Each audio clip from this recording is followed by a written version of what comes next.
Hi guys, Itaewon Sammy here. Welcome to Soul Tube. You are watching my video today and we're gonna do a special story time. And we're gonna do these like once a month, once every couple months. And this is on a suggestion of one of my subscribers. And oh, by the way, as a subscriber, I need you to please click on the subscribe button. I need you to click on the like button. Make a comment if you wish, and click on the bell button so that you know when my next video is coming out. I have a special treat for my loyal subscribers. I have so many subscribers and so many people making positive comments. I really appreciate it. Thank you very much. But I have a special gift for you guys. What I want to do, and I saw this on another channel, I want to exchange gifts. Like the old days back before the internet when we used to have pen pals. Right? We used to write letters and send through the mail little gifts. So my idea is you send me something. I'm gonna put my email address down in the bottom. You guys can email me privately and then I will send you my address, my mailing address at the post office. And then you can send me something small, like a soda or a juice or something that you like, or a candy or something that you like. Don't send marijuana. Don't send marijuana. Chris is such a clown. Yes. Please don't send anything illegal, okay? No narcotics, no drugs, no electronics, nothing expensive, nothing illegal, nothing pornographic, nothing like that. Just let's do something fun. And I will unbox these letters or open these letters on the channel, and I will, comment about it, from who it's from, and we'll talk about it and why you like it. So this will be my channel talking about my subscribers. I think it'll be really cool and really fun. So if you can do that, and again, I'm not saying anything expensive, nothing perishable, just something that you think is really cool about what you love, so that I can share it with everyone, okay? Something unique to your country, something that you find special, a picture, a photo, a unique article, something that you find interesting. I mean, mostly, I think it's like more about like food and condiments, like special mustards or sauces or spices. Those are things that I would appreciate because I can use them every day. Those are things that because I like to cook. I'm gonna do a cooking video later too. So send me that, and then what I will do is I will return to you a gift from Korea that is unique to South Korea that you can enjoy at home.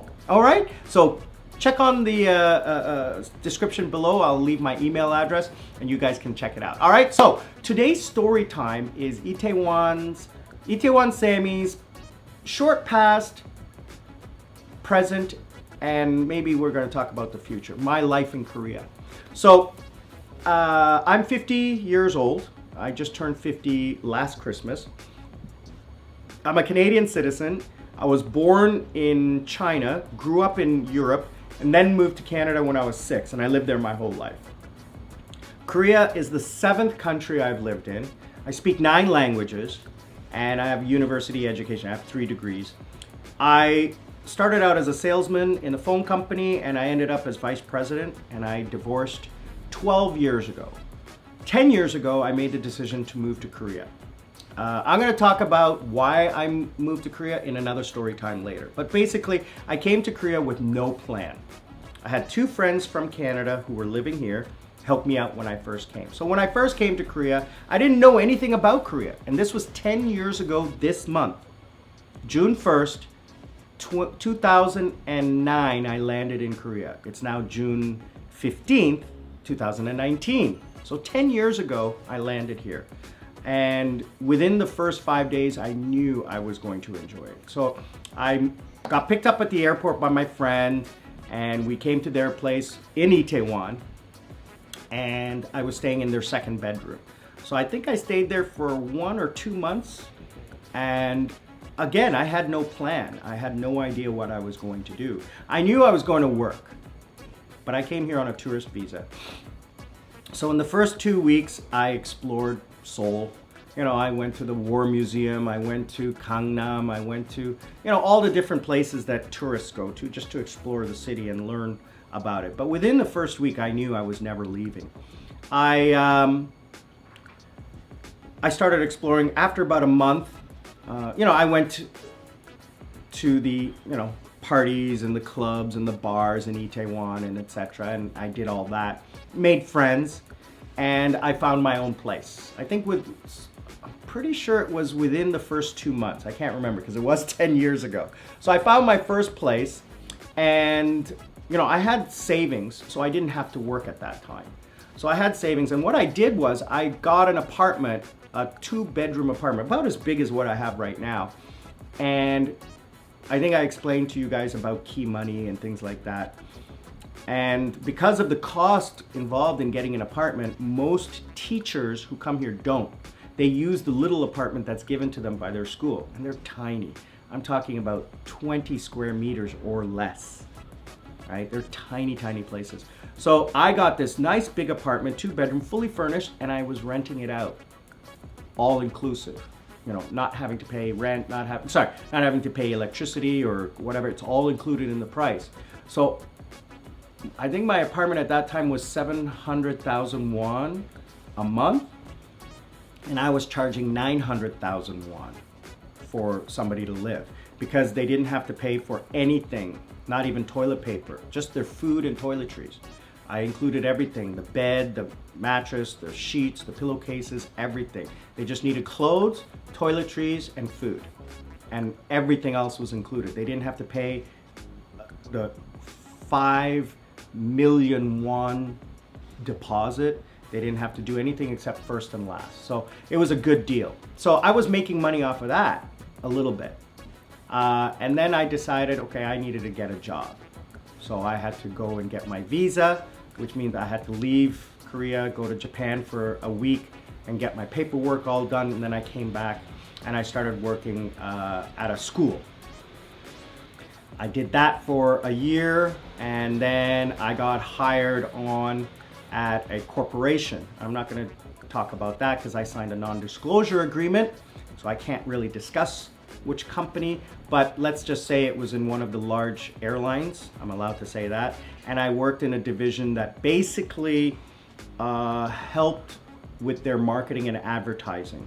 So what our group did, it was several foreigners, we basically reviewed all customer-facing material that was going to be seen by customers to see cultural insensitivities issues.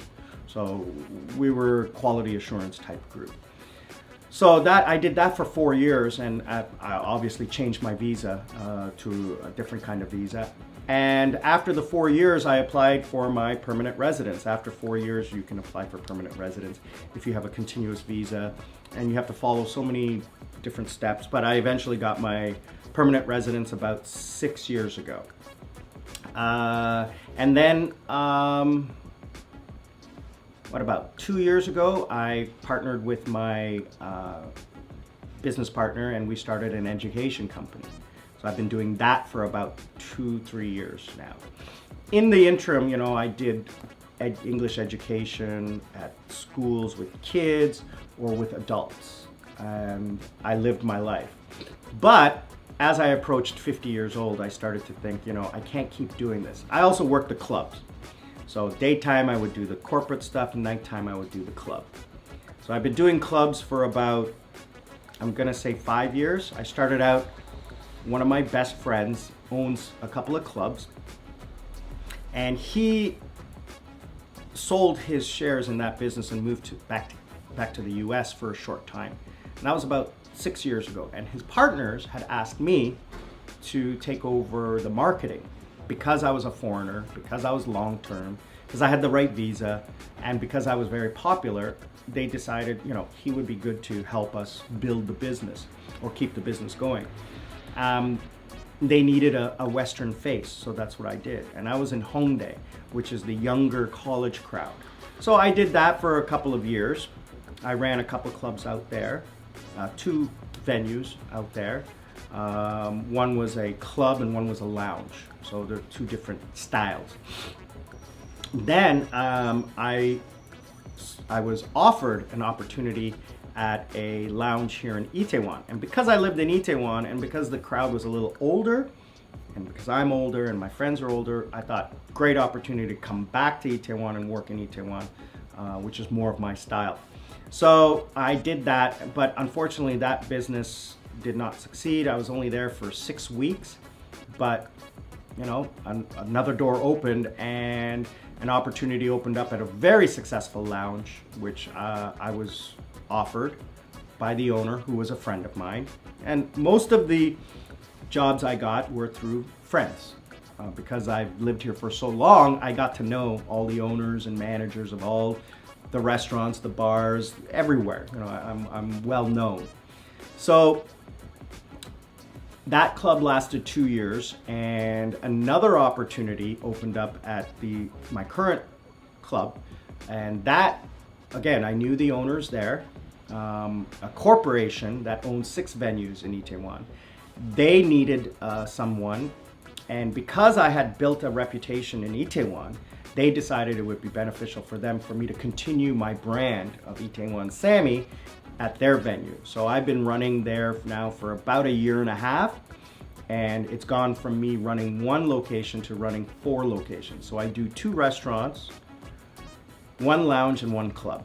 Now, unfortunately, well, not unfortunately, but you know, as business goes, the club has been sold.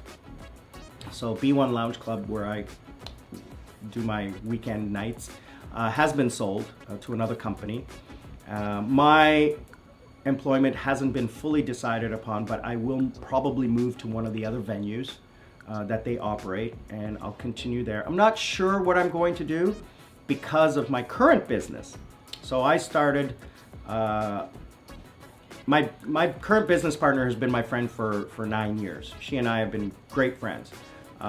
Dana, my friend, her English name. We met about 9.5 years ago. I'm gonna say 9.5, 10 years ago. I'm not really 100% sure. It's been so long. So she and I have been very, very close friends. She has come to visit me in Sri Lanka with my family. I've gone visited her family. We're like brother and sister. So she was working in a recruiting company for 8 years. And 3 years ago, she started her own company. I did some work for her when she had some executive courses, and you know, that went well. And I came to her with a business idea for a website, and that was an amazing idea, and she really wanted to get on board with it. But then she came to me with her business idea, that we joined forces and run her business idea, which was, there's a lot of recruiters here in Korea hiring people to teach Koreans English. Because the way the laws work here, Koreans can't really hire people to do English tutoring. They have to go through a company. So for taxes and legal, all sorts of stuff. So anyway, that's what happens. But the margins are very thin, and it's very difficult and a lot of work for a little bit of money. So she decided on this program where we develop content for children, young children, to learn and experience English for the first time.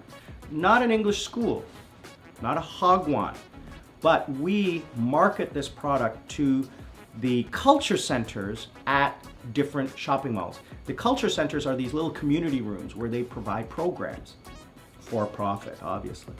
And so what we do is we market it to them, we sell the content to them, and the content is called Queenie Kuni. It's a children's play school, I call it. So we market this product to them, they market it to the kids, to the parents. The parents come pay the culture center pays us. We supply the teacher, we supply all the materials, and it's a win-win situation. It's a no-brainer. It's very easy. I'm the head teacher, I'm the chief operating officer and director of human resources. So my job is to run the operations of the business from a human resources perspective. And I'm also a teacher there too. I'm the head teacher. I do the training, coaching, and mentoring of all the teachers.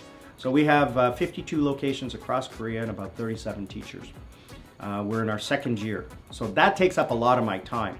So the club stuff, I think over the course of the next couple of weeks, I'm gonna make a decision as to how much time I'm gonna commit to that.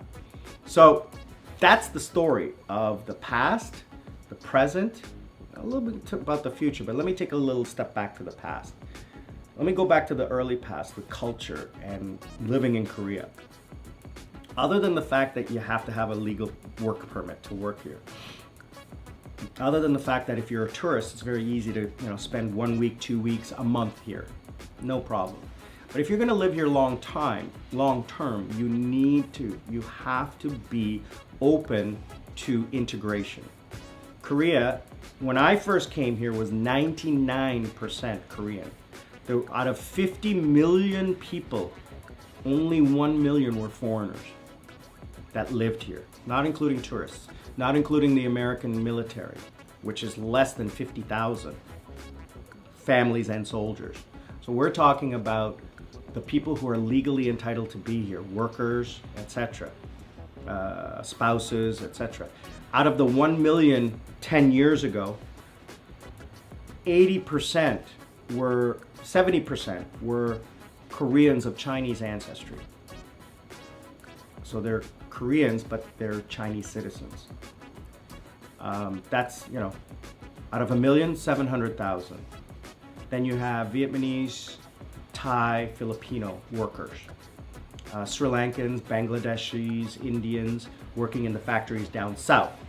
Only about 100,000 teachers from Western countries.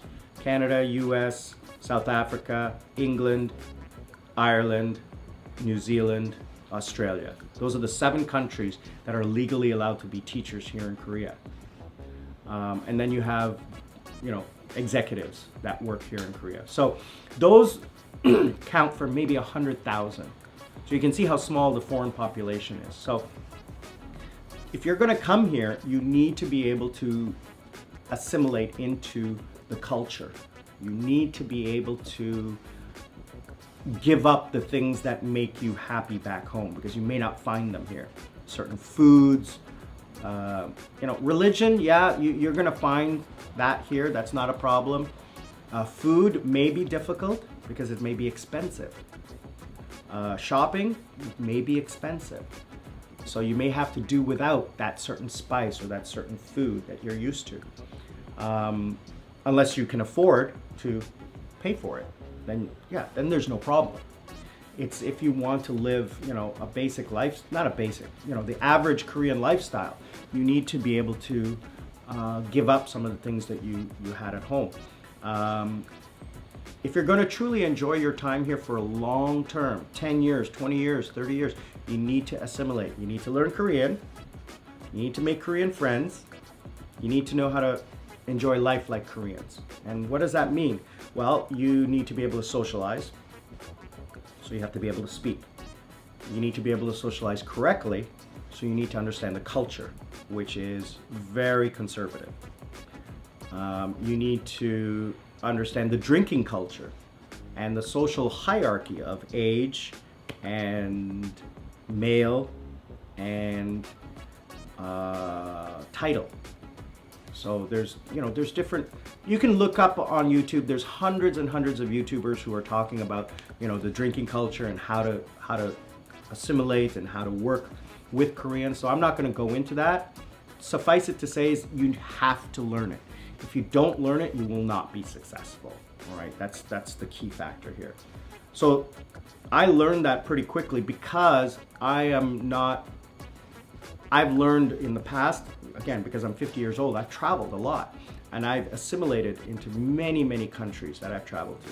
For example, when I go to Cuba on vacation, it's funny how so many foreigners, non-Cubans, think I'm Cuban because I speak Spanish, because I act and dress like the locals. And it's hilarious how many times that's happened to me. I'm at a resort and I'm having lunch and I'll see a Canadian, because it's predominantly Canadians, and I'll say hello or something. I'll hear them speaking French. So obviously, because I can speak French, I'll speak French to them and I'll ask them, oh, if you're from Quebec or whatever. And they're like, oh, you can speak French. That's really cool. And I remember one time, these 2 girls, they asked me, I didn't know that you were allowed here. And I'm like, what do you mean you? And she's like, well, you work here. And I'm like, no, I'm a tourist. She thought I was a worker.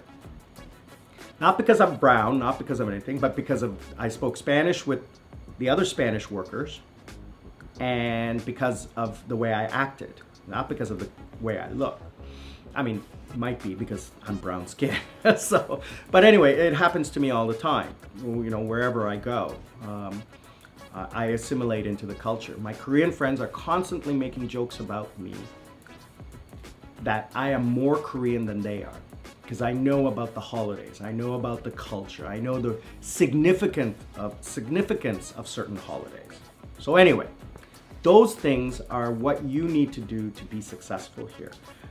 So currently, what am I doing? I am a permanent resident of Korea, which legally entitles me to do whatever I want in Korea, from work to real estate to investment to anything I want to do.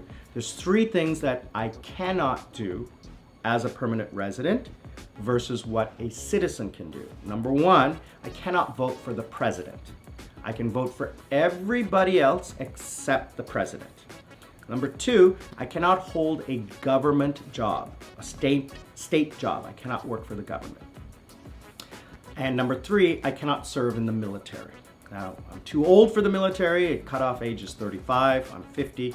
Cannot serve in the military, but I can choose to volunteer for the National Guard or the Coast Guard or those auxiliary services. Even the police, I can volunteer as an auxiliary police officer, and they have those in certain areas where foreigners are predominant to help in the cross-culture issues.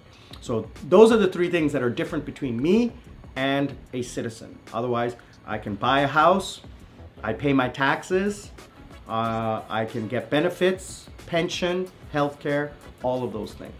So currently I am working as a co-owner of a business.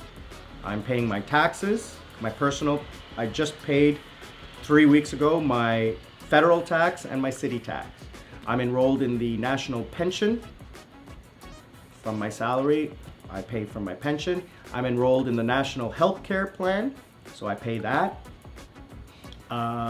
What else? I have all of the internet things, so I can purchase things online. I have my bank accounts. I have my all of my services that I want. I can order things online using my ID. I get home delivery for whatever I want. I live like a Korean. So that's my current present. My future. Now my future I'm going to talk about in another story time.